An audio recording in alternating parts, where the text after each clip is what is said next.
Hello, everybody. How we doing? Good to see all of you.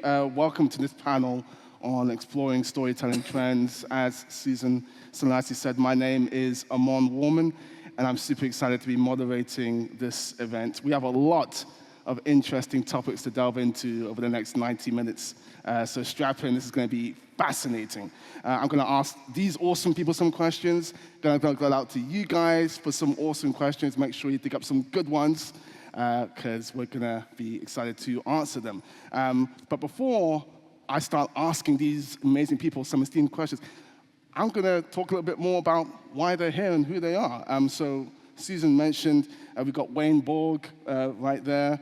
He has over 20 years of experience in leadership roles in the media and creative industries, and he's currently serving as managing director of media industries at NEOM. You have Giacomo Derzi. Hello, Giacomo. I wish you were here, man. Hi. Yeah, sorry. I'm sorry for not being there. I've got a screen here, but I'm going to keep on turning here just by instinct. I'm going to try not to do that. But he's a screenwriter, director, story editor, creative producer, amazing. We have Michelle Ralhack, who's been head of Submarine Channel since January 2017. Hello, Michelle. He's director of VR, virtual reality films, and the narrative architect of interactive storytelling. And there's a lot of interesting stuff to really delve into there. And we've got H.B. Siegel, who is an experienced technologist. So welcome to all of you. Before I get started, tell us a bit about how you got into this industry and what you're working on right now. And HB, seeing as you're closest to me, I'm going to start off with you. Sure. My first love had always been computer imagery and computer graphics from the earliest days, and I was fortunate to start at Pixar on the first day they were formed, so part of that initial group of 40 people. And I just developed a love of storytelling from my time there, working with John Lasseter and others, and watching how important it was to not just have great imagery, but also to tell an incredible story at the time. From there, I developed a variety of tools that are still in use by artists today, the most prominent of which was the earliest versions of a system called Maya, which is used for computer animation development across film, TV, military, games, medical, manufacturing, a whole variety of fields. And from there, I went to Lucasfilm as Chief Technology Officer, and I got to see an incredible array of stories being told by George Lucas and Steven Spielberg over my time there. My involvement was on the technology side, creating the enabling technologies for them to be able to render spaceships or lions or whatever they needed to do. But it was a fascinating industry to be part of. Amazing. And Wayne, same question to you. Tell us a bit about how you got into all of this. For those who are old enough to remember VHS, I started in home video distribution about 1,000 years ago, and then into theatrical distribution, and then stumbled into local production and acquisition, then into facilities and production facilities and policy. I sort of ended up covering the arc of the industry, not by design, more by accident. So it's sort of all come together in the role I've got at NEOM now, which is great. Excited to talk to you more about NEOM. You guys have got some really cool things cooking up. Michelle, you work in VR. How did you get into all of that? I used to work in film as a producer for Arte. Arte is a public broadcaster between Germany and France for cultural content, co-producing about 30 feature films every year with international and independent filmmakers. And through that job, since 2008, I started discovering interactive storytelling in many different forms. And so in 2012, I decided to stop what I was doing in film, in flat, and to focus entirely on immersive.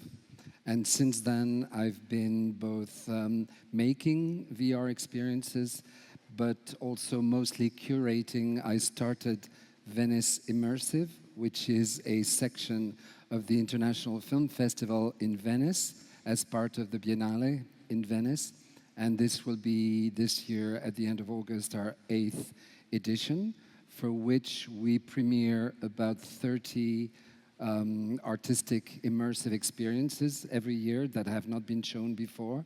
And then we show about 40 other works as representation of the best that has been done in the past year in immersive content. Amazing. Giacomo, I listed all the things you do: screenwriter, director, story editor, creative producer. What came first for you? Well, I'm mostly a scriptwriter, and I've been serving for both commissioners and production companies as a head of development or leading the development of projects. I've been serving Sky Studios Original for almost 7 years. Then more recently, I worked with another company called Pico Media, and in the last month, I've started a new position at Gaumont, a French company that is an international group. We opened an Italian branch again after many years that it wasn't present anymore in Italy. And I divide myself between writing, scouting, and obviously writing some series. I'm actually, leading the development of a big slate of projects, mostly TV series. So I'm a TV series guy, and at the same time I also been mentoring a lot together with Michel, also at Biennale College Cinema, Torino Film Lab, many other film labs around the world. I love teaching also at the National Film School or Scuola Holden. And yeah, that's it. I'm so sorry I can't be there, but I have a terrible flu, and forgive me, I have 38 degrees of fever, so sorry. Not at all. Just get better soon, and thank you for participating today, regardless. I wanted to start things off by talking about streaming services and binge watching, which I think is something all of us here are very familiar with. First things first, what was the last thing you binge watched? I'm very excited to learn the answer to this question. And then also, how has the binge watching model influenced narrative pacing, character development, and plot structuring? And HB, let's start with you. Sure. The last series I binge watched was probably The Mole. Okay. And I'm fascinated by those kinds of gaming experiences in general, so it was fun to see it actually brought to life on that TV show. And it did. It took me a while to warm up to the characters, actually. I really didn't care for almost any of them at the beginning, but I found myself at the end of the episode. You know, they're good at doing cliffhangers, and they let you off at the end of the episode, and then you immediately start the next one. So, did you want to follow up with our favorites, or do you want to dive a little bit more deeply into the... First of all, I should say that the last series that I binge watched was For All Mankind on Apple TV+. Very, very good. But my follow-up to that question, feel free to answer that, which was, how has the binge watching model influenced narrative pacing, character development, plot structuring? What are your thoughts on that? Yeah, it's really interesting because we have, binge watching can be dangerous because you push through the whole night or the whole thing, and I think it actually does force the storyteller to create these arcs up to the very end of an episode to bring people into the next episode. If you want to get people to binge watch, those techniques can be employed, and actually as a viewer you can undo those techniques. So I found myself when I felt like I was ready to go to sleep, I would quit halfway through the episode. And that was a very powerful technique to not catch that narrative hook. So I do think that it's a double-edged sword for storytellers to use binge watching, because I think it does force you to tell the story in a certain way with those escalation points that happen to match the length of the episode. So I kind of have mixed feelings about it, and I'd be curious what my colleagues might say about whether it's a healthy storytelling technique or not, but it's here to stay no matter what. So. Yeah. That is so interesting. I've never heard of the I'm going to stop halfway through so I can sleep. I'm going to try that technique. Wayne, how about yourself? Last thing was Sugar, the Colin Farrell Apple series. Okay. It was sort of quite dark, and once you got it, I found once you got into it, it sort of drew me in. And I revisited the last season of Curb Your Enthusiasm. Oh, very good. as a full-on sort of escapist bit, as it were. But I think, it's interesting. I think on the one hand, you want to get into the series. On the other hand, you can have fatigue as well, and I find sometimes you sort of go deep for a bit and then you go and you never go back to it. Whereas if there's that sort of what used to be sort of appointment television, if you know it's being released on a certain day of the week, it's something to look forward to, and you're not sort of getting fatigued, I find, in terms of just being overwhelmed. Especially if it's good content, and sometimes you need to really concentrate. Yeah. At 2 a.m. in the morning, probably not the best time to be doing that. Yeah, 100%. Michelle? Well, my life has been binge watching immersive experiences for the past 5 weeks, spending 8 hours in the headset every day. Wow. Watching hundreds of experiences for the selection for Venice that we just locked yesterday. So binge watching for me right now is very connected to exploring the very latest works done by artists from all fields, visual artists, game designers, film directors, or people like in VR chat who build worlds, world builders, who do not define themselves as artists, but who build unbelievably creative worlds in which to go and have adventures or stories. But I try and catch up with what happens in the flat world as well. And so recently I binged the 3rd and 4th season of Bridgerton, obviously, and of Succession, because I hadn't finished it. So nothing really new, but I find that there are references to me right now in what happens, and I enjoyed both tremendously for very different reasons. Bridgerton mostly, not so much for storytelling, but for the wigs. I thought the wigs were in themselves completely incredible, so I watched that. Yeah. With Succession, I just have to ask, how did you avoid spoilers for that amount of time? I'm not on social media at all. I've canceled all my social media, so I don't post and I don't read. So that has helped me, and I select very, very carefully the channels that I follow for news, and I do not do social media at all, and that helps me avoid spoiling. Does that include YouTube as well? It includes YouTube as well, yeah. Yeah, smart. I could never do that, but kudos to you. Giacomo, how about you? What was the last thing you watched, and what do you make of the binge watching model? Well, the last thing I binged, I have to say it was produced by the company group I work with, the Gaumont, that is Becoming Lagerfeld for Disney. It's a series produced for Disney Plus. I also watched Sugar, but I can name another 10 series in the last week or 10 days because I don't sleep, so I mostly watch series at night, and you know that famous sentence that you can say for a writer, that is, how can I explain to my wife that when I watch out of the window I'm working? I would say the same. How can I explain to my wife that when I watch TV I'm working? That's it. I mean, I have to be updated every single day, and since there are a lot of releases, a bit less in the last year and a half because of all the film industry problems, let's say that.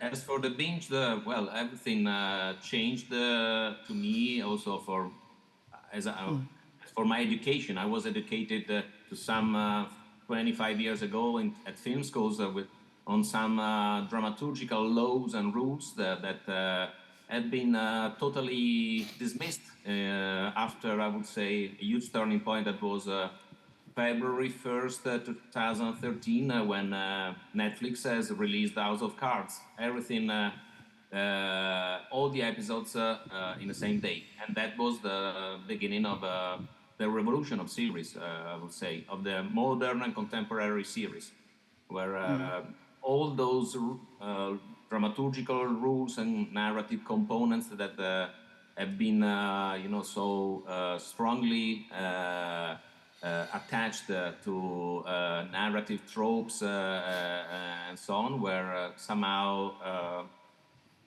burned out by this new technology that is and this new form of fruition of distribution, I would say. Michelle brings up a good point, actually, related to, I think a lot of people don't view binge watching as a defensive technique because it helps avoid spoilers.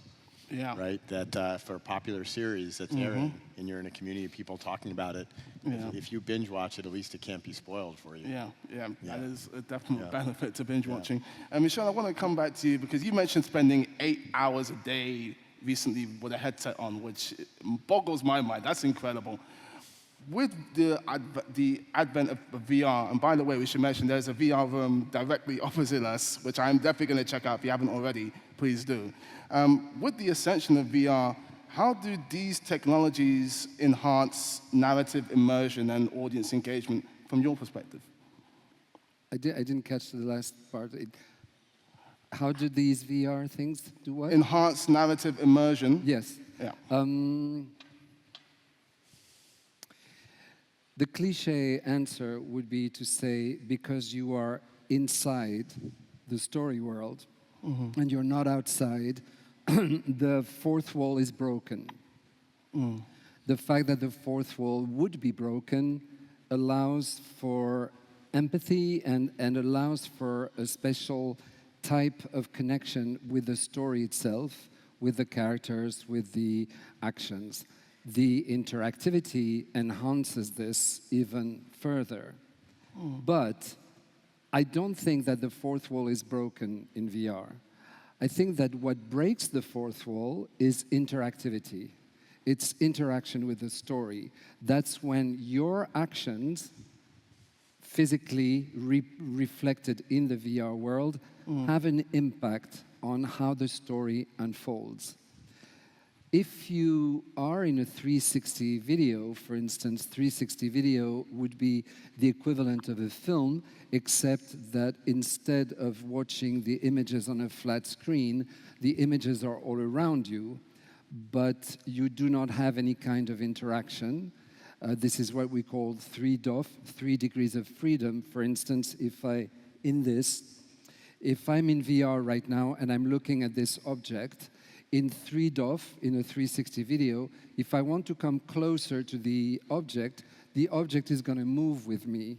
So it's like the screen is like centered around my head, but I don't have any agency like coming closer and behind the object. So in 360 video, you're still protected by a fourth wall, except that the fourth wall is not flat, it's circular. So this concept of interactivity and agency within a story world that VR allows is something that we are just discovering, and we're inventing the language of it as we speak. I think you saw that for a long time with 3D. You know, 3D was going to be the next big thing in terms of, you know, the start of the immersive experience. And it never took off, you know, because people didn't like the idea of... For that reason, because you're still protected by the fourth wall. Yeah, and I still think there's a way to go, I think, to your point. Yeah. So I believe, I mean, I wish that more people could experience good virtual reality experiences, because when you watch good stuff in virtual reality, good stories that are compelling, and I believe the experiences that we're showing here, if you don't like them, you can blame me because I curated it, but those experiences are good stuff, and they use immersive experiences as a way to convey a deeper message or a deeper emotions. So I strongly believe that this is something that needs to be kept exploring, and I believe in it very, very strongly. Just to finish, right now, I used to be a film producer, and I used to watch, like Giacomo, and with Giacomo we have worked together in Venice with the Biennale. I used to watch at least 2 feature films a day for my work. Wow. And now, when I go to a movie, I can't, I feel so frustrated because where is everything else? Where's the rest of the image? Where's the rest of the world? Why show only, you know, a rectangular picture? I need the rest to feel involved. Yeah. I'd like to offer a thought, build on what you said, with the caveat that you've forgotten more about VR than I will ever know. But I think it is, the fourth wall is highly genre dependent, and whether it breaks or not. I'm a big fan of zombie films, and I got a chance to tour Valve before the Valve Index came out, and I watched them as they were making assets for a zombie property that they were working on. And even the animators working on it said there was a world of difference between the zombies coming at you from in front and walking into a room and not knowing what was around your shoulder and what was behind you. And as I put on those early versions of the headset, and I could feel like I don't know what is right over my shoulder, that was that was very fourth wall breaking for me. But most media may not have that. You know, for a romantic comedy, you know, in VR, that may not actually ever bring that up. So that's. I think one of the, I mean, to complement what you're saying, I agree with you, is also this first wave, in the first wave of VR, I don't know if you noticed, but there was all these projects in subjective point of view, where you are the person or you are the character, and that's what porn... First person. But Yes, and that's what porn has exploited, as always, you know, being there, having sex with whoever was very engaging. You know, it was thought, but I think the VR language has pulled away from this. But conversely, how, because a lot of the storytellers I speak to struggle in terms of how do you keep the audience focused on where you as a storyteller want to keep them focused in that sort of virtual environment. You mean, how do you keep them focused on a story point? Exactly. This is a typical film person reaction. Sorry. No, it's not a criticism, but it is, I found that there are two ways of being when you direct an immersive or a virtual reality experience. Either you try and reproduce the 100% control that the film director, that the flat film director can exercise by showing you what he or she has chosen to show you, the frame, and therefore you will do everything you can to make sure that if there's an action here, I'm not going to be looking here. You're going to use sound, so all the sound is coming from here. You're going to use light by dimming light everywhere and light only Same there. mechanisms that the gaming industry uses. Exactly. So if you're in the first person, you've got a target. You've got an objective to shoot, kill, maim, whatever. Or even in an open world game, you have a journey to go on. At least you can keep that the But there's audience, another the way. player, you know, engaged and focused, as it were. Yeah, I agree, but I think that we're discovering that there's another way, which is equivalent of a psychoanalytic behavior of letting go. And letting go in VR as a director means you accept from the start that some people are not going to watch this train that's going to come and run over you. They're not going to watch this crime scene that is happening here because they will be looking at the birds through the window. And I find that if you embrace this letting go thing about directing VR, you allow your audience to actually find their ways more, and it's okay if they miss a crucial scene. You Just like in reality. You think audiences, well, I suppose it comes down to what age and demographic of audience that understand that. Yes. And either those who want to be curated and those who don't, I suppose. Yes. As it were. That's amazing. First of all, HB, what you were saying about the horror VR is my worst nightmare. I'm already a scaredy cat. You put me in the VR horror, it's gonna end badly for me. Second thing, you're talking about 3D. I agree with you, but James Cameron is trying to bring it back. Avatar 2 was in 3D. I'm sure the other ones are about to be in 3D, so we'll see what happens there. But Avatar is a good segue into the next thing I want to talk about, which is cinematic stories in episodic formats, which we're getting a lot of lately. Of course, the Marvel Cinematic Universe has been doing it very well since 2008. Avatar, Lord of the Rings, Dune, I can name others who are all making use of these episodic formats on the big screen. How do creators maintain narrative coherence and character continuity across multiple episodes or multiple seasons. And Jakob, I want to get you in on this. What do you think of that? We're not talking about VR only. You mean in general? Yeah, in general. Yeah. Well, it's the challenge, the biggest challenge of a creator of shows, of TV series, obviously, to build up a solid, let's say, narrative world where to merge your characters, your main characters, and some other secondary characters, and so on, and make them work on a specific theme, on that topic that is mostly the first narrative object of the series. That is what the series talk about. What is the series talking about? If you find that thematical engagement and at the same time on a, let's say, on a more interior conflict side that drives your main character and the other system of the character, well, you're far enough to find the right plot in order to engage the audience. The other thing that you usually need in order to create multi-seasonal shows, even if unfortunately we'll have less and less multi-seasonal shows, because these are the trends of the last years. They're always getting the commissioners are always asking for less episodes for season, and you can't build up anymore multi-seasonal shows like The Crown or Succession. I'm afraid that was a time that is behind us. Anyway, apart, except for this parenthesis, I would say that the other thing that you need to make is to, absolutely, in order to create a coherence and pertinence, that are two keywords for me for TV series.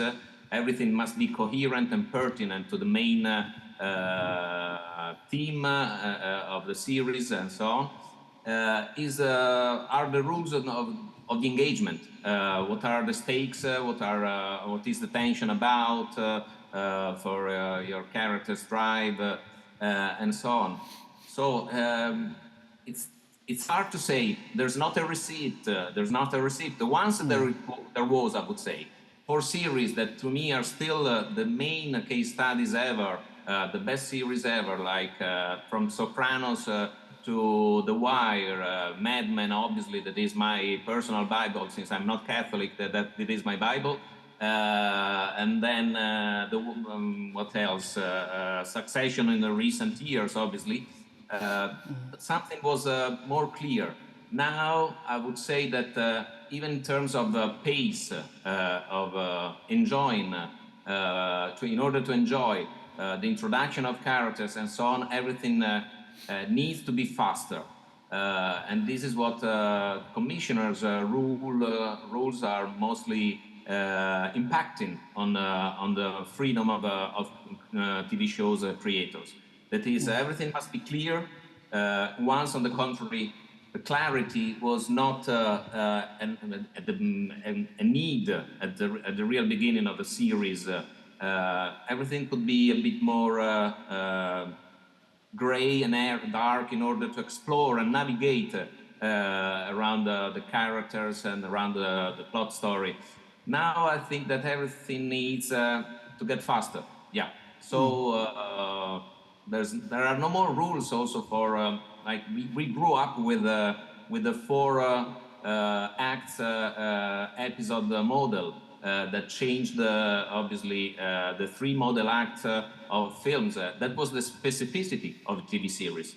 Now we don't have this model anymore, and this model was brought up by creators during the first originals produced by US shows, because of the each act was correspondent to each break of a commercial, and that was a huge change in this between the 50s and 60s, to also in terms of dramaturgy.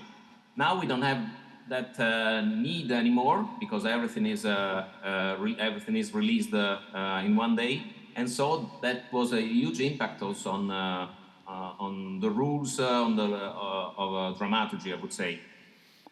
I don't know if I've been clear, but sorry, I'm not that lucid because of fever. I hope I made some sense what I said.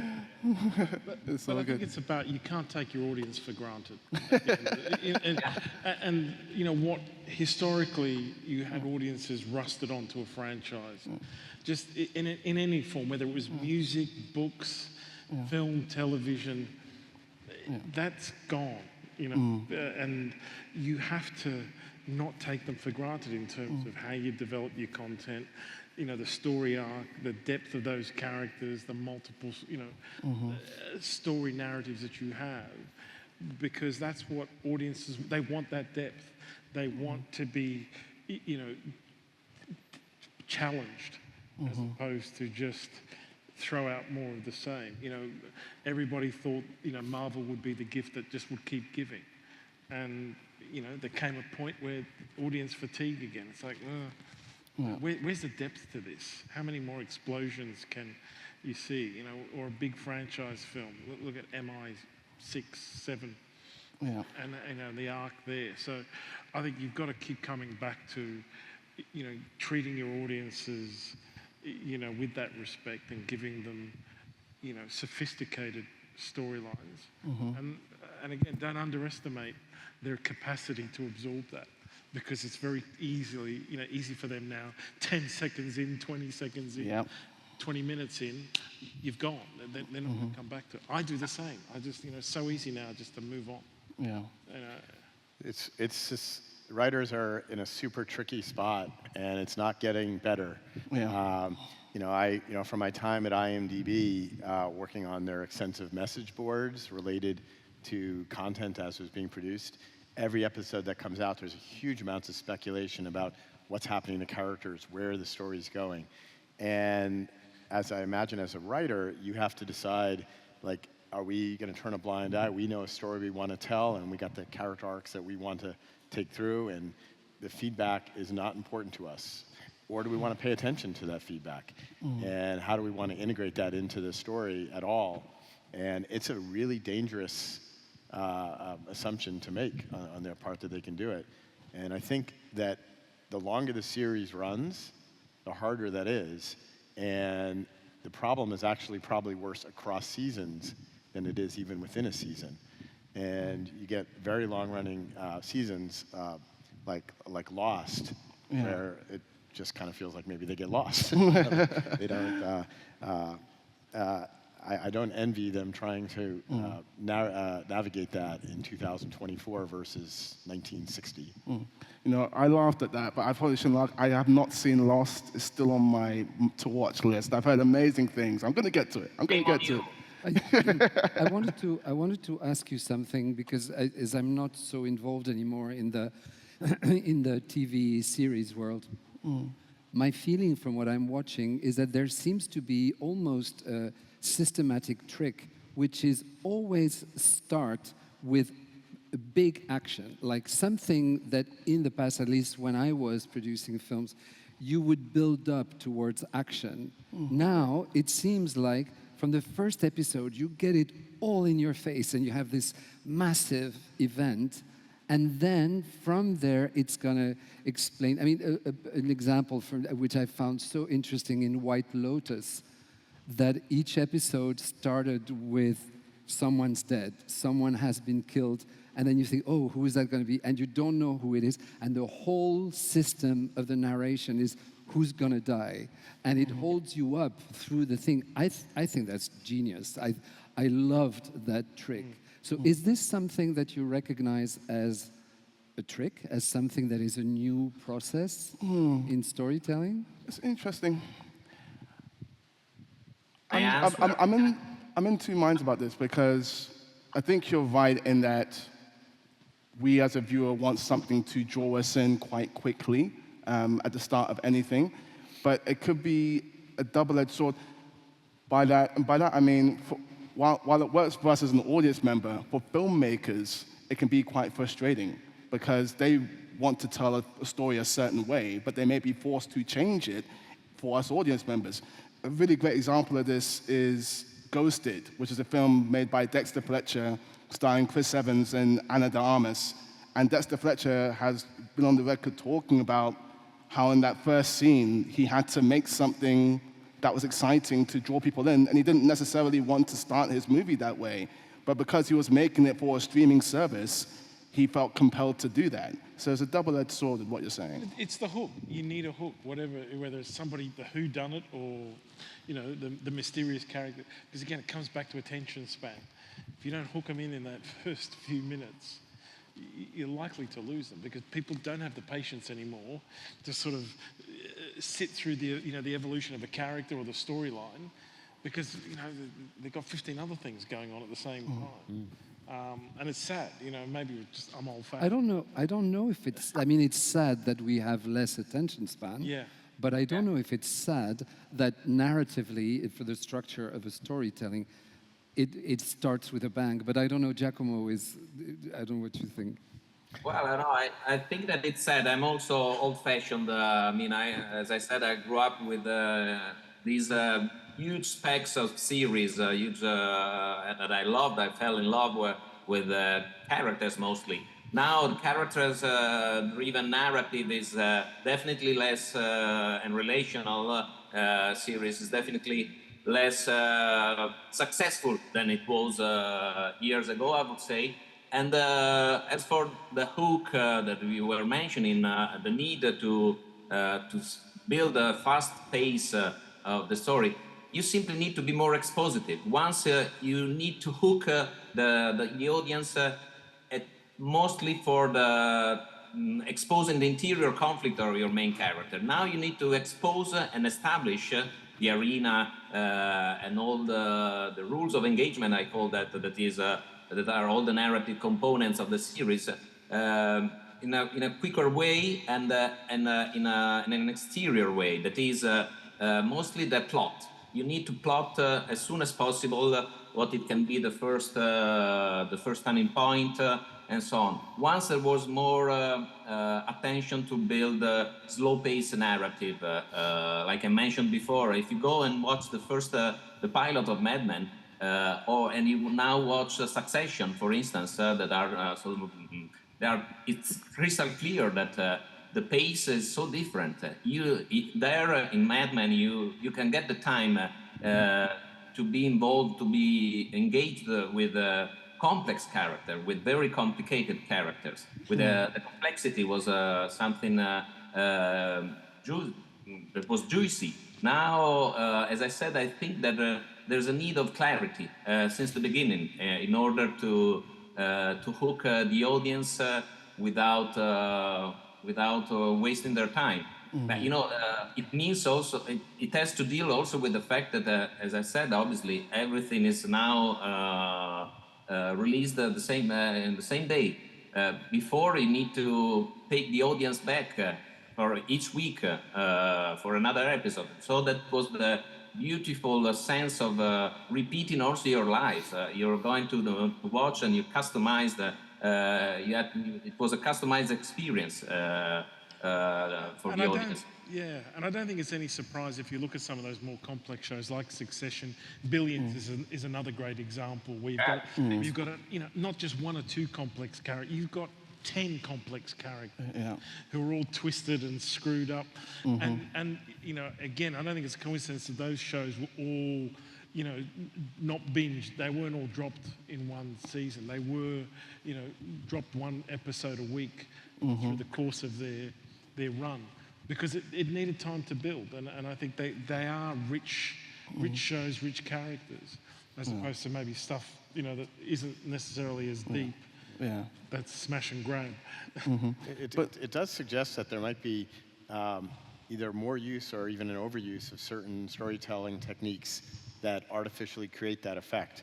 Like, for instance, like a flashback. You can start with an explosion and then rationalize how you got there later on. And it would be really interesting to analyze, seeing whether that technique or similar techniques have been employed. I'm trying to think of as you were talking, my favorite films made before, 2000. did they do that or not? And Well, I'm struck by the number of films and series that start with an action and then 5 minutes later, 1 week before, Yeah, 2 years exactly. before, and then you rewind and then you Right. go back. And that to me seems very formulaic. Like when Yes. every time I see it happen, I say, oh, okay. well, Pulp again- Fiction, that was probably one of the first ones that sort of, that Yeah. started in the middle, Yeah. went to the end and came back to the beginning. Yeah. That was sort of, I suppose, a Tarantino trait. Yeah, but treating time in a very agile way, where you jump in the past, in the future, going back and forth, I think is something that is really interesting for audience participation. It keeps you on your toes, and I like it when you have to make an effort. You have to make an effort to remember things and to jump back and forth, because you do your part of the storytelling experience. I personally enjoy that, and I think I was curious about something else. What is the part of testing today in writing a feature film or a series? How much testing is required by the commissioners with panels? I don't know, Giacomo, you're probably better placed. Giacomo, is that a question for you?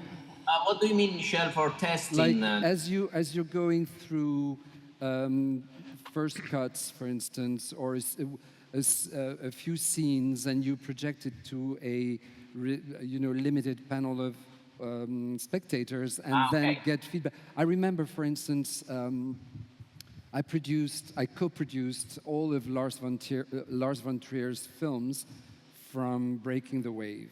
And Lars was always doing panel screenings when he was reaching the end of the edit. And the panel screenings lasted a full day with about 50 people who were chosen in Copenhagen randomly. And there would be notes and then debriefs and discussing the notes. And it was unbelievable how much that impacted his final editing. So, but he was the only one doing this at the time when I was working in this. So from everything you say, I wonder if this is an element. Yeah, there are, obviously. And Michelle, obviously, if you work with streamers, there is another big load that is up our heads, that is algorithm, obviously. They tell you exactly, they know what to do, what the audience needs from the last 6 months, and everything is changing. It's an audiovisual landscape that changes so quickly. In the last 6 months, maybe they changed I'm talking about Netflix and so on. Again, they tell you, you need to establish the main flow of the character here. It's too late if you're going to plant that flow at minute 15. And they do a lot of testings, for sure. They are very invasive, also in the editing rooms. They come and ask you, and it's always a big war, especially with writers and directors. Yeah, but I would say that they gather in the years a lot of laws that most of the time it's not easy for writers and directors to understand. Yeah, because it makes sometimes they are contradictory. They ask you to be quicker, but at the same time they ask you to be slower. So it can be pretty chaotic and hectic, the process. I think one thing, a positive thing that long-form storytelling does give you is the ability to blur genres in various episodes or various films. Like you could do a musical episode here and there. You could be a pure comedy episode when it's a drama show. What do you make of that in terms of keeping things fresh for audience members who might not be expecting sort of their very talky show to completely flip genres in one episode? I've always found it really interesting about which genres we're okay to mix. It's kind of it ends up being kind of like a recipe or even a fashion statement, and why certain genres will go together and which ones won't. For instance, you see a substantial number of horror comedies, and they kind of work together. And sometimes there's mostly horror films that have a few comedic moments.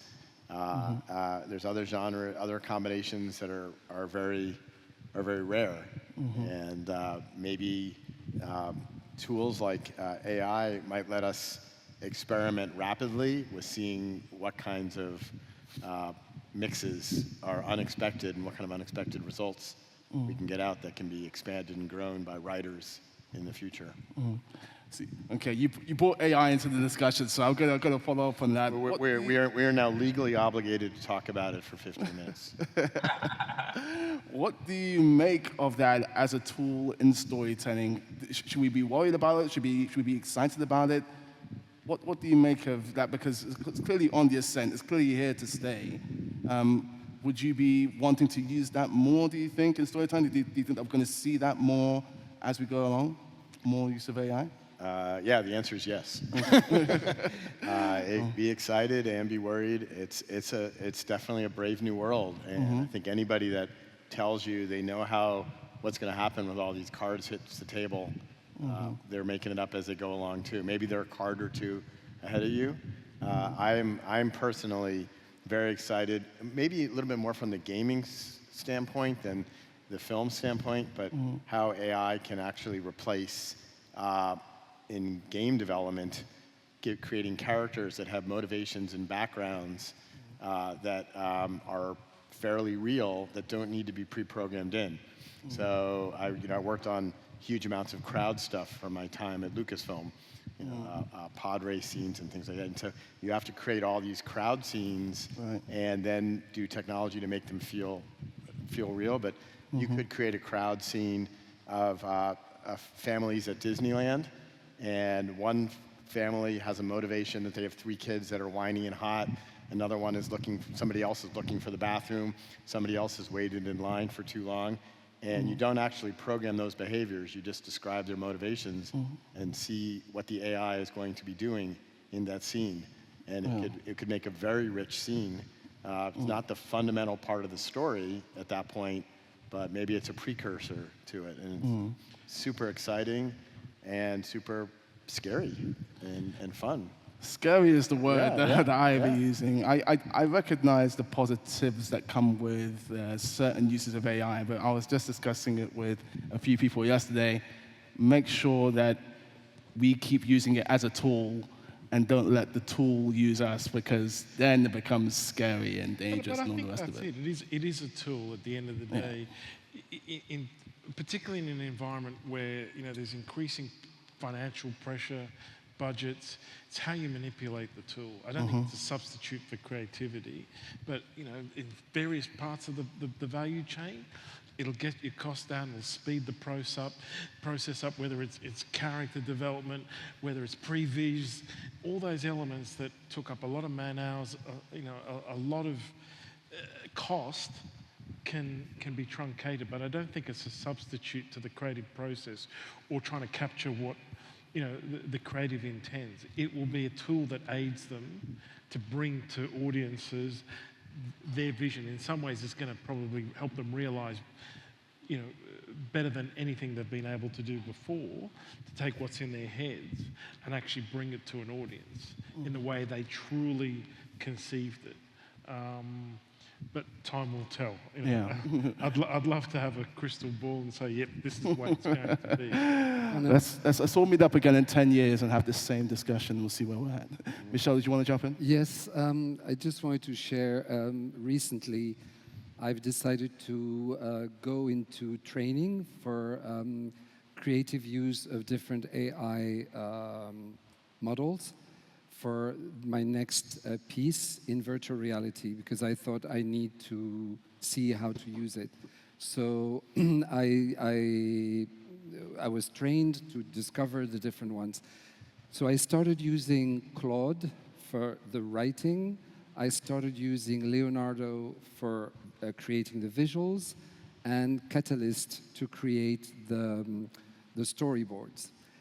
And so I was really, really motivated. And I was really into it and thinking, okay, I'm going to really see how it can help me. And then I dropped everything. I dropped it because the only real use that I found for my project was really helping me gather information to document my project on about the context in which I wanted the story to be planted, about the historical backgrounds, I mean, things like that. But what I became really, really sensitive about on the visual level is that there is no creativity because what they do is just gather things they found. I mean, we know that artificial intelligence just rehashes things they find. It was absolutely impossible to generate truly new images. It was all a rehash. So I've dropped it entirely because I believe that when you are truly trying to convey a new story or new images, and in VR we have an open field of making new visual environments, it just does not work because everything looks the same.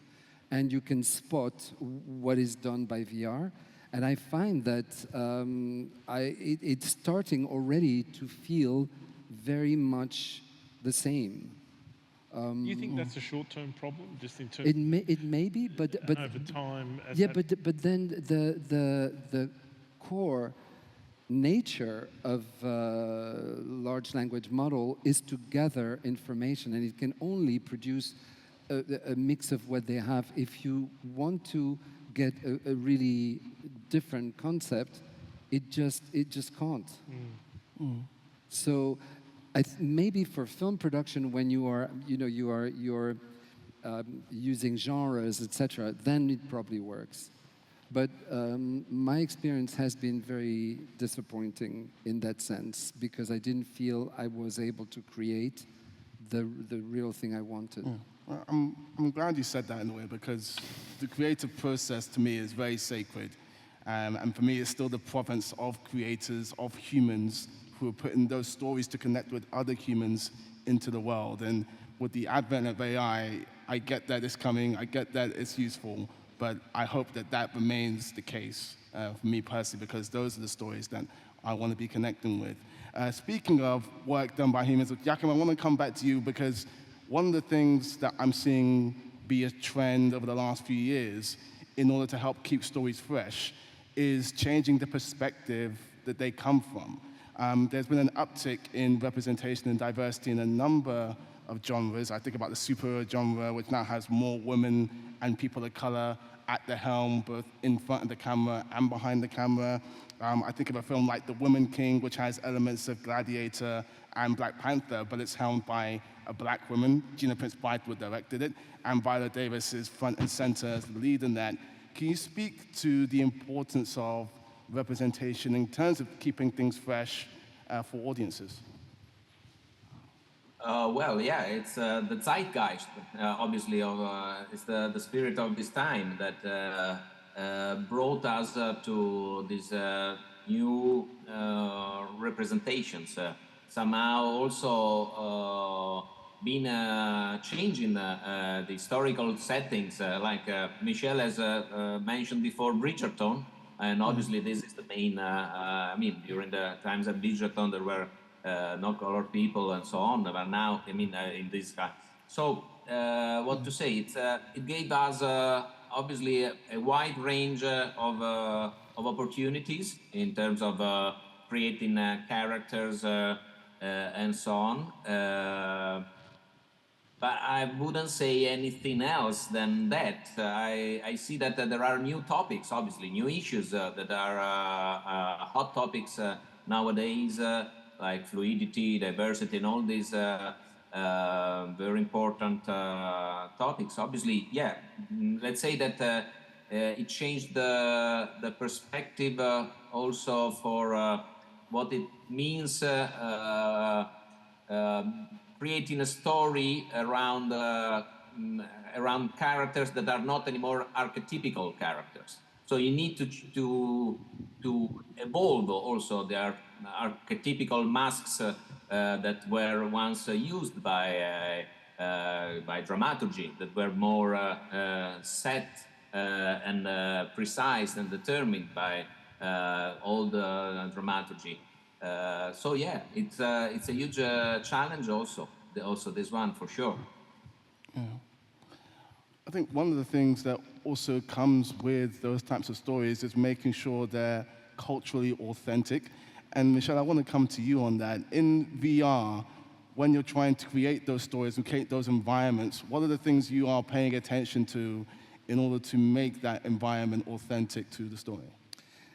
I would maybe use the word authentic in a slightly different way. Okay. One of my concerns and focus is that if VR is going to grow and become a medium that we will all be familiar with, will there be a time when we will all have a headset or glasses, that will allow us to access this? When that happens, how do we make sure it's not 100% an escape from our physical lives and our physical duties and responsibilities as human beings towards each other, but also as members of a community? So the authenticity factor for me is very much about how does a VR experience help us stay connected or deepen or make our experience of the physical world fuller. Of course, there's value in pure entertainment and not being always, trying to learn something or be in touch with our responsibilities as members of a social, of a society, of a community. But there is a need to, I think, for us in the VR community to make sure that we do not promote VR as an escape in many, many different ways. And there's definitely a danger with it.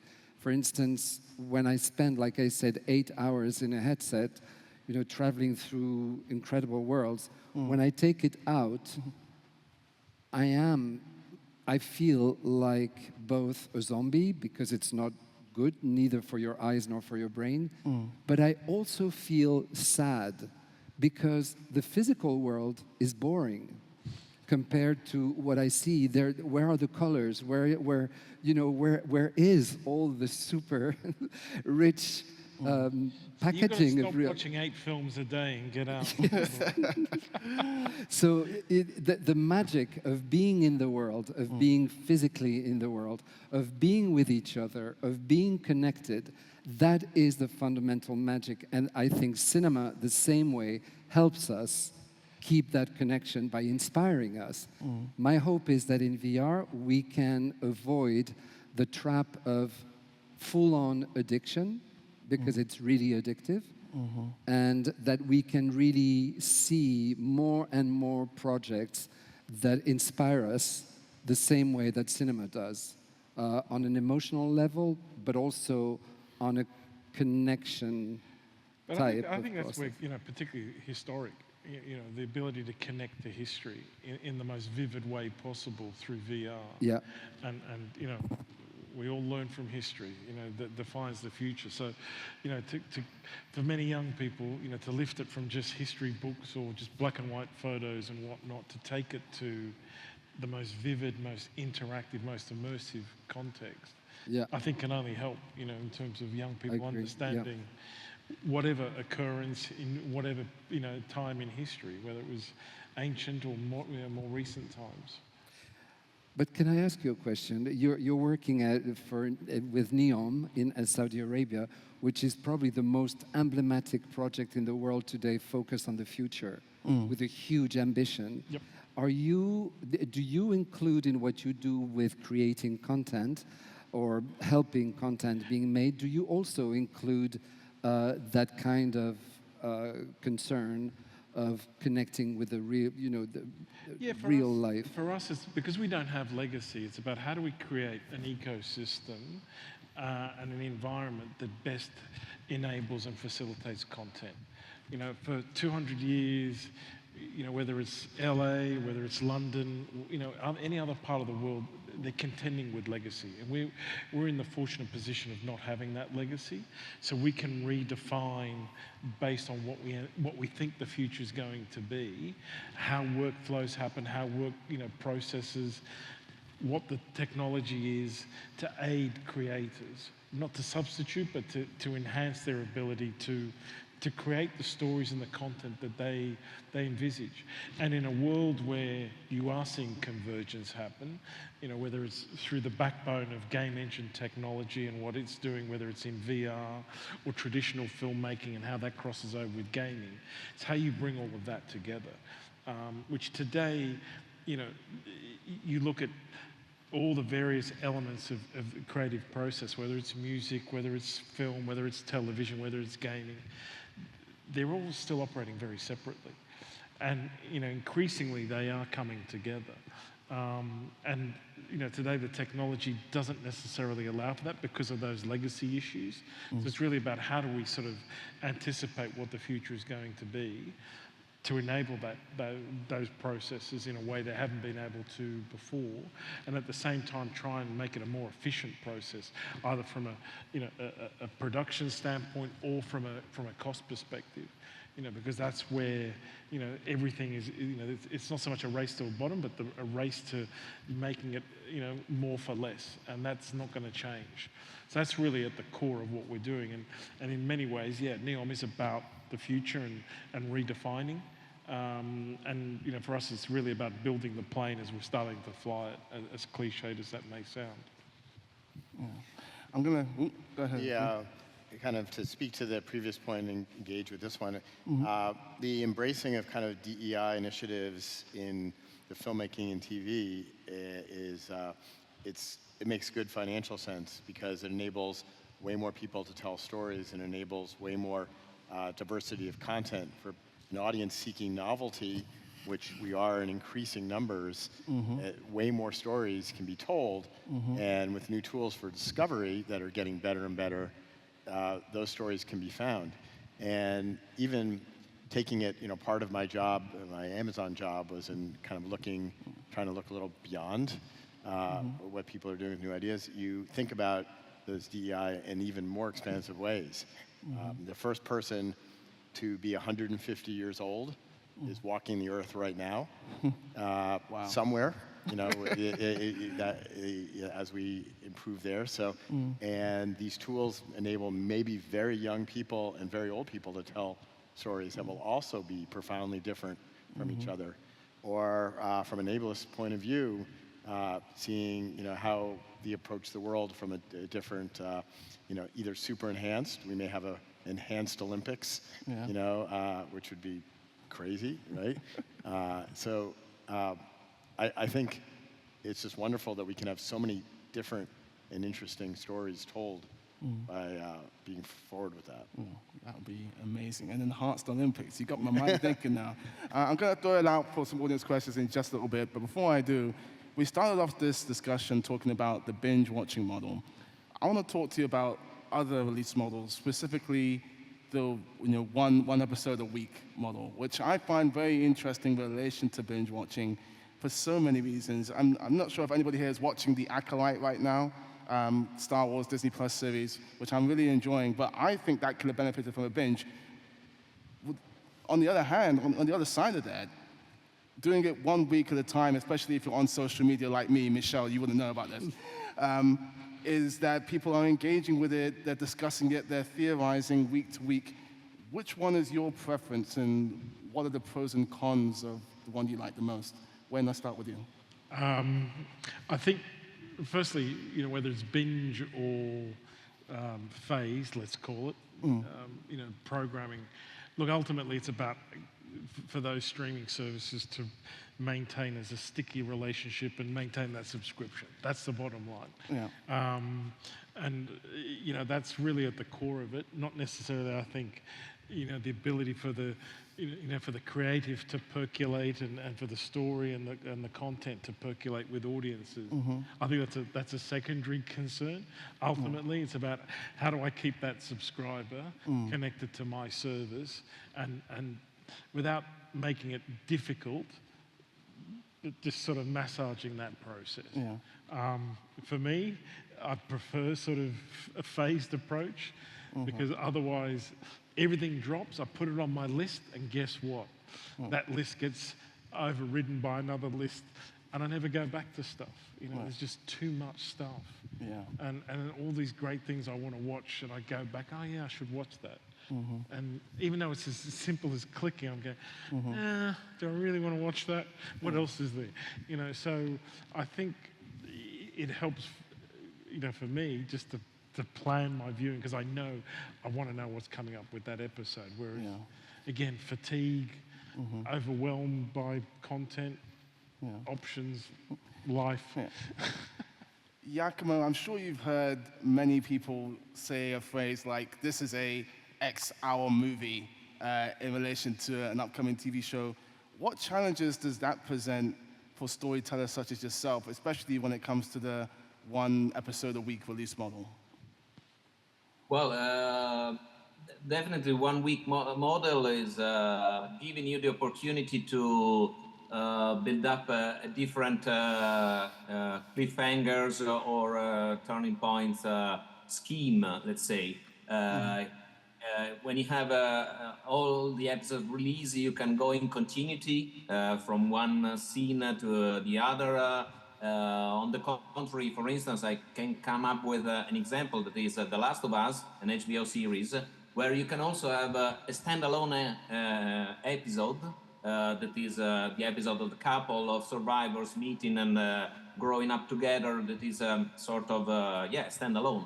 Okay, that wouldn't be possible with a streamer like Netflix for sure, because it's something that somehow interrupts the unfolding of the story, and it's a sort of emotional parenthesis between the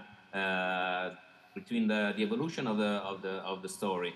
So there are pros and cons, as you said, but also streamers are going into the direction of with the need of keeping the subscription, because if they release all the episodes in a day, maybe there are subscribers that they make only 1 month of subscription, and then they go away.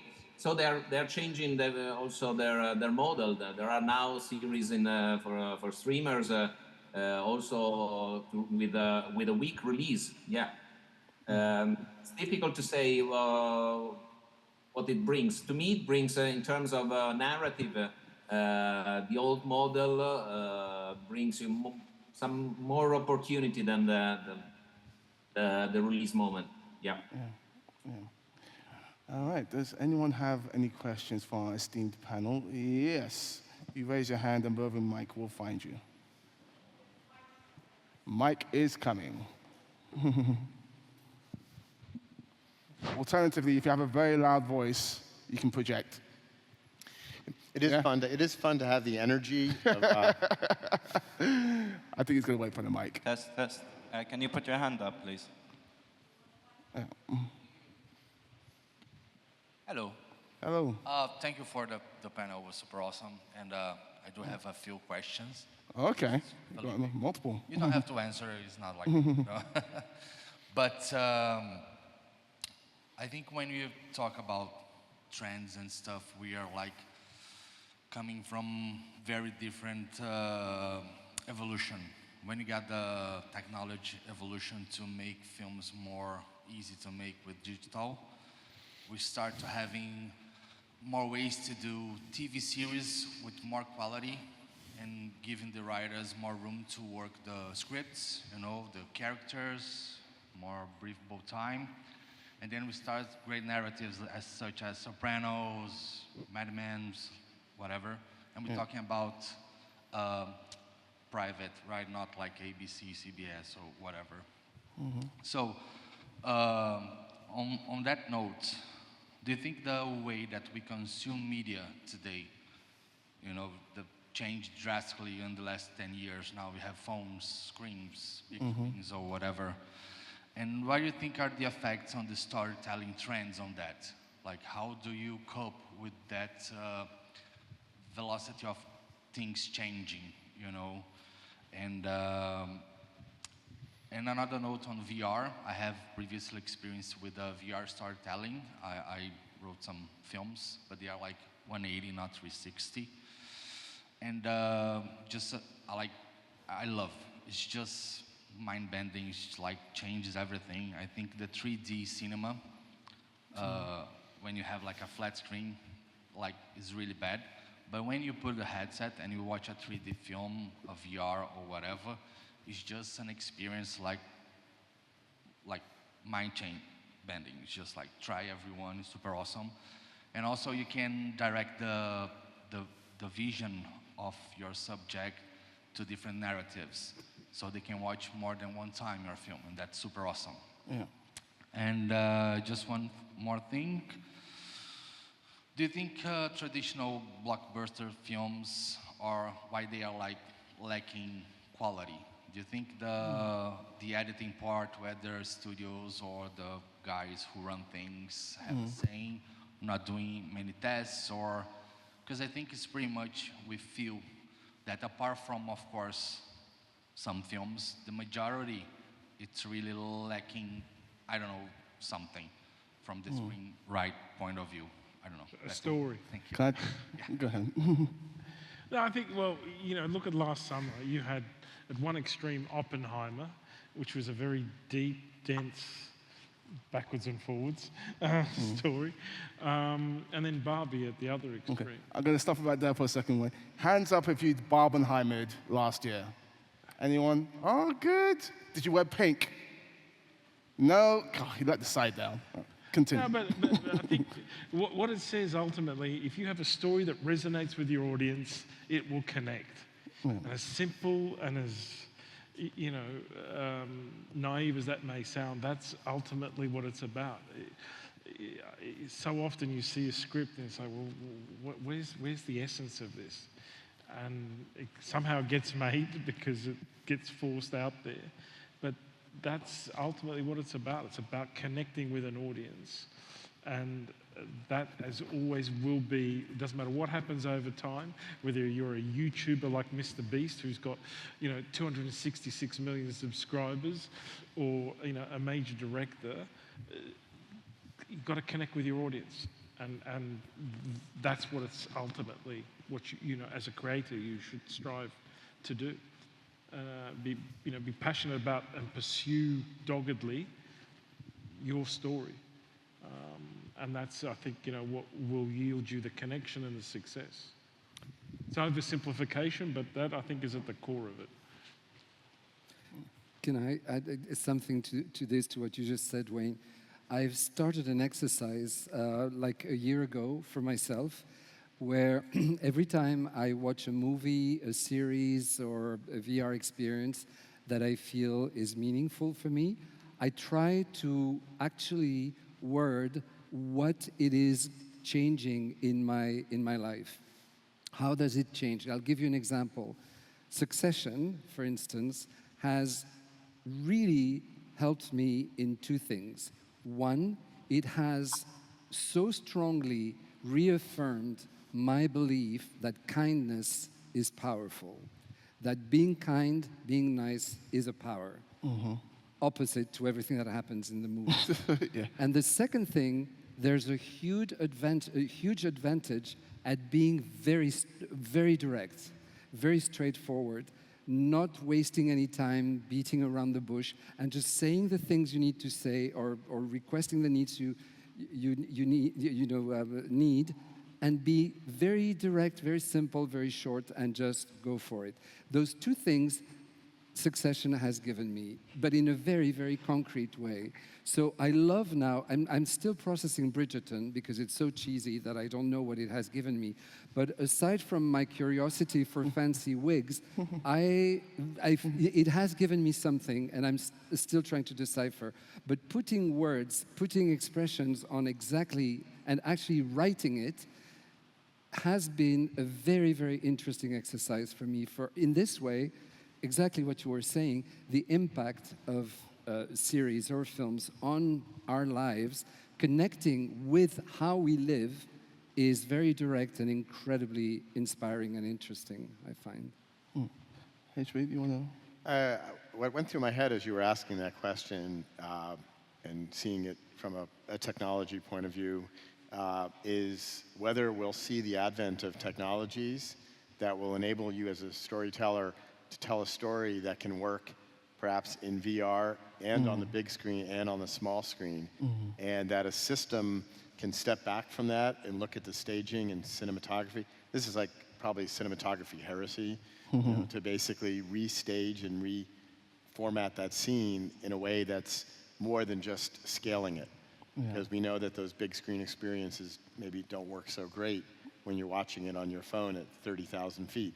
But does it have to be that way? I mean, could it be a great experience at a variety of sizes and resolutions if we're able to intelligently reformat the images? That's fascinating. That's fascinating. I've seen people watch Oppenheimer on their little phone, just as Christopher Nolan intended, no doubt. Yeah. Probably not. Yeah. But in response to your question of, you know, blockbuster films and are they overall lacking in quality, the quality will always vary year to year on the blockbuster side, but there are always, I think, still filmmakers doing quality work on a big budget scale. You mentioned Barbie and Oppenheimer. Both of those films I think are fantastic. Even the last 3 months in this year, I think The Fall Guy was a lot of fun, Ryan Gosling and Emily Blunt. I really liked Furiosa, even though I think Mad Max Fury Road is better. I think Furiosa is very good, and George Miller still remains the king of action cinema for me. I loved Bad Boys Ride or Die. There's one particular scene, which I'm not going to spoil if you haven't seen it, but it is fantastic, and watching that with an audience was one of my favorite cinema experiences of this year. And Inside Out 2 just made a whole bunch of money at the box office because it's really, really good. So this year, the quality of blockbuster films has been very, very high. I think if you go back all those years, you'll find at least 3 or 4 high-budget films that really did a good job. So for me, it's still very good. But then you look at something like, you know, Anyone But You, which Yeah. probably made for 25, 30 million. And it's grossed over 225 million. Production values, yeah, they're there. Story, you know, so-so, but again, it's resonating. Yeah. I don't understand it, I don't know why, but it's resonating. Yeah. And it's resonating with a lot of people. And it's got a very long tail. Because again, people are connecting to the story, connecting to the, you know, one of the 2 lead characters. There will always be a market for 2 very attractive people falling in love, I think. And that is what that film is. Any other questions for our esteemed panel? Yes, I see a hand raised over there.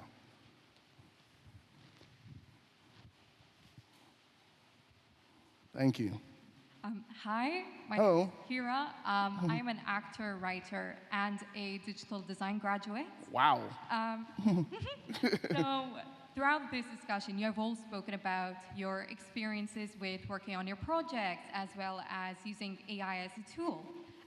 My question is, regardless of the roles that were assigned to you, how do you go about working in big projects or with well-established companies without sacrificing your authenticity or the unique artistic qualities that you all possess that helped you to become members of this industry? Giacomo, do you want to take that one? I don't work with the AI, so I don't have anything. Absolutely. I think it can be just an assistance for writing, and that's it. And unless it doesn't steal our revenues, it's fine if someone wants to work with it. But I think that there's one thing that AI doesn't have, and it's empathy. So I'm not interested in working with AI at all in writing process. I mean. Anyone else? Well, any other questions? Maybe. We have. Also, Michelle, did you want to? No. I felt we only partially answered your question because you were asking about connection with the big studios or big companies, right? Yeah. And how do you keep your freedom? I would offer to, really, building on what Michelle said, consider these as tools and really not adversarial and use like that. So for instance, AI might be able, even the current generation might be able to look at your writing and tell you what's special or interesting about the way you write, what's interesting about your voice or your observation.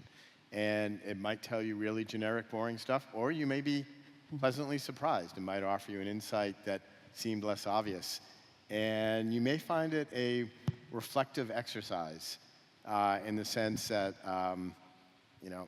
tarot doesn't predict the future in any interesting way, but often it can give you a way to look at something in a way you didn't look at it before. So maybe AI is a next generation tarot for you to reflect on what on what makes you special and your contributions to the industry. Yes, sir.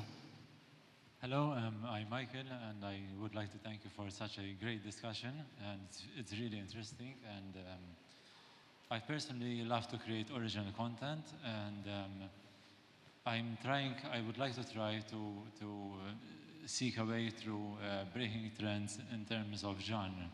So my question is, like, what are those ingredients that can create a successful shift when it comes to like trying to shift the current trends in terms of genre? That's my first question.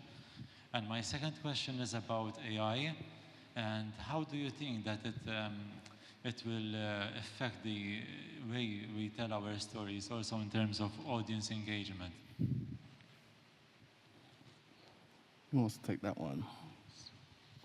Well, I don't know if I'm equipped to answer your question, but just what it brings to my mind is definitely, I think AI is a good tool to accommodate and optimize algorithms. You know, they go hand in hand. So if you want to format a story to match algorithms that are supposedly a good way to engage audiences, that works. That works. But creatively, is that truly something new you are doing, or is it adapting, you know, stories to reshape it in a slightly new way to attract audiences? I don't know. You were talking about empathy and you know, engaging with an audience. I think it's a different story. But I don't have that much experience in that regard. So, yeah, I think it's going to be interesting. Maybe we all meet back here in 10 years. Yep, I'm good. And, mark it down on your calendars right now, people. Put a date in the calendar. I have talked a lot with my colleagues about why do some inventions change the world and others don't? And can we tell at the time an invention comes out whether it will be a world-changing invention? Why did the Segway not transform cities the way it should have, right? Why did MEMS, anybody know that word, M-E-M-S? It's not memes, MEMS, it's microelectronics to be able to manufacture at nanoscale. Should have changed the world, but it didn't. On the other hand, we have the advent of the internet, and we have the advent of you know, that changed the world almost instantly. And I think the key element, and my takeaway from it in discussions with my colleagues, is even in the coarse, somewhat broken, somewhat cryptic form, are these inventions immediately useful to people on the day they come out? And that's the difference between the three examples I gave. MEMS and Segway didn't change the world because they weren't immediately useful for that purpose. Internet did. And I think you'll find with AI, even in its kind of weird, cryptic, sometimes hallucinating form, is actually useful to people, even in its current state. So that's why I don't know how those cards will play out, but I think it actually will be a profound creative influence in the next 10 years. I think we have time for a couple more last questions. Anybody? Yes, right at the back. Gentleman in a very nice green shirt.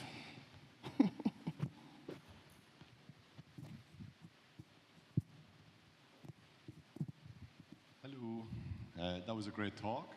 So I was wondering, basically, with the AI immersion conversation, so nobody has a clue what's coming, right? But what we do know is it's coming. So with, for instance, Blackmagic announcing its Cine immersion camera, so now we're going to have quicker access to create immersion content within the next, 8 months. Do you think this will accelerate rapidly to everybody wanting to get Apple Pro headsets? Or do you think it's going to start opening the door to smaller companies creating new technology which will use current technology like MetaQuest, affordable headsets, in order to push this barrier fast? And follow-up question, and this may be a statement more than a question.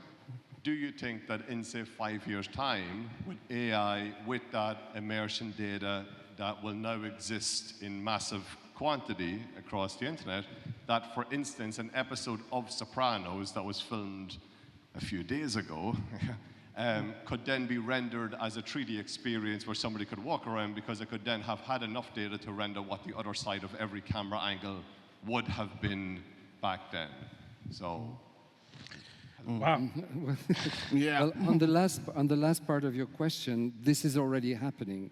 I mean, you can now have a full 3D, fully immersive rendering from a picture, from a photo. You can even have a short video extension from a short, from a still picture. So this is the beginning of something that is already happening. In terms of whether it's going to be something massive, we've been saying that we thought, like 10 years ago, we thought, okay, VR is going to be massive in 3-4 years, and then 3-4 years later, no, in the next 3-4 years. I remember thinking by now, in 2024, we would all have headsets. It's not happening, it takes time. I believe one of the reasons for this is of course the cost of the technology, but it's the technology itself, because right now wearing a VR headset is not sexy. It's not something that you want to do because it's heavy. It's cumbersome. What? It's cumbersome. Yes, it's cumbersome, it's clunky, it's not comfortable, and it's not sexy. When the technology will have evolved, and I don't know how much time it will take, to the point where VR and AR headsets will have become glasses, not something you have to put on your head, but you can put as glasses and you can control from the edges or from a battery attached, that's when it will become significant. But how long will that take? And will this be coming from the major global companies that have a sort of monopoly, Meta, for not saying, naming them? Will it be coming from them, or will it be coming from startups that are trying, that are in the field of haptics, for instance? There's a lot of very small startups that are doing incredible things. Will it be coming from a complete outsider? We don't know. But to me right now, the main friction for immersive storytelling combined with AI available to everyone is coming from the clunkiness and cumbersomeness of the equipment. And I think on the first part of your question, just because the technology is there, it's what we're saying. It doesn't necessarily, people know how to use it or how to best apply it. I look at VR stages around the world today. When Mandalorian first came out, it was shot on a VR stage, and next week everything was going to be shot on VR stages. You didn't need, locations. You didn't need this. It was all going to happen on a stage. That was nearly 10 years ago now, I think, and still, one, there's not enough people to actually drive the technology in terms of technicians that are trained to use it. And two, many directors of photography, DOPs, still don't understand how to truly manipulate it. It's sort of found a niche in the ad space, and particularly car commercials, but in a broader sort of creative context, particularly in terms of long-form content, whether it's feature film or TV series, the industry struggles with it because the technology is not fallible. It is still quite unstable in many respects, depending on what you're trying to do with it. Two, many creative people don't really understand how to manipulate or are afraid of it. And thirdly, there's not enough people actually who understand it properly to actually fully utilize it. So, I don't think it's automatically just because a new widget comes out that it's going to be the standard moving forward. If history's anything to indicate how these things get adopted or not. Can I add something, or we're out? We're out of time. I think we're up. I think that is time. But if you want to continue this discussion, we've got happy hour drinks just around the corner, and I think we're all going to be there. But for now, please give it up one more time for my esteemed guests, Giacomo on the screen, Michelle, Wayne, and HB. Thank you. Thanks a lot.